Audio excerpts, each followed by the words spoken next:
On a une stratégie mobile assez simple finalement. Elle s'intègre dans toute notre campagne média qu'on peut mettre en place et sur des campagnes évidemment cross-device.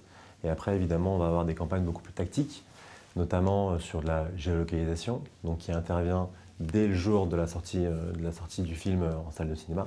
Vraiment cette date de sortie et la date fatidique, il faut que toute la notoriété, que la notoriété soit au maximum pour cette date et inciter les gens à aller non seulement au cinéma et surtout choisir notre film.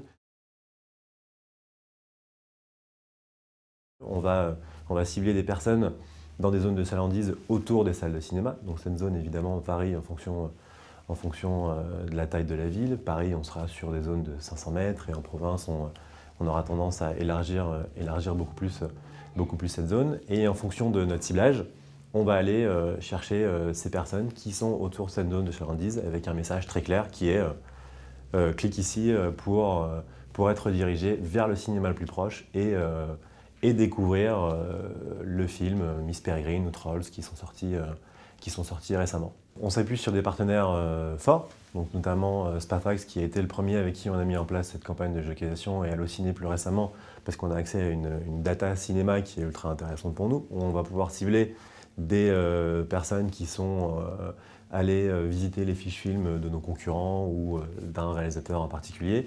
Et donc la mécanique est assez simple, c'est on va géolocaliser les personnes qui sont une fois encore dans ces zones de chalandise et leur afficher un message assez clair via des formats qui sont donc souvent interstitiels parce que ça nous offre la surface d'expression la plus importante, donc affichage dynamique où on va non seulement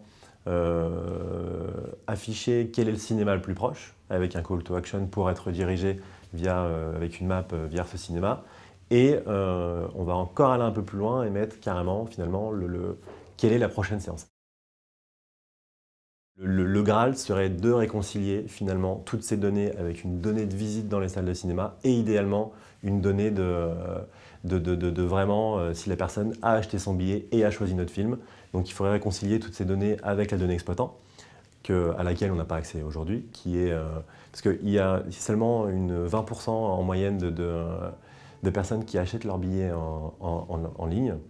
Donc là, on a vraiment une donnée. Après, une donnée, je dirais, qualifiée, puisque les personnes sont inscrites et choisissent leur film. Ensuite, il y a toujours cette habitude de se rendre dans les salles de cinéma et d'aller acheter son billet sur place. Donc il faudrait non seulement réconcilier les données exploitant d'achat en ligne et surtout les personnes qui ont une carte de fidélité.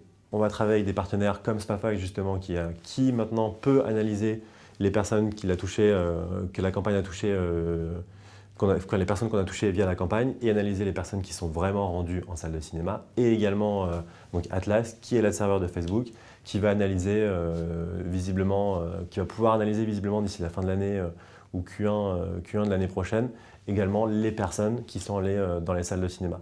Donc c'est finalement cette donnée qui se rapprochera le plus d'une conversion et qui va nous permettre de réconcilier à la fois toute notre campagne globale digitale avec ces données de visite dans les salles de cinéma.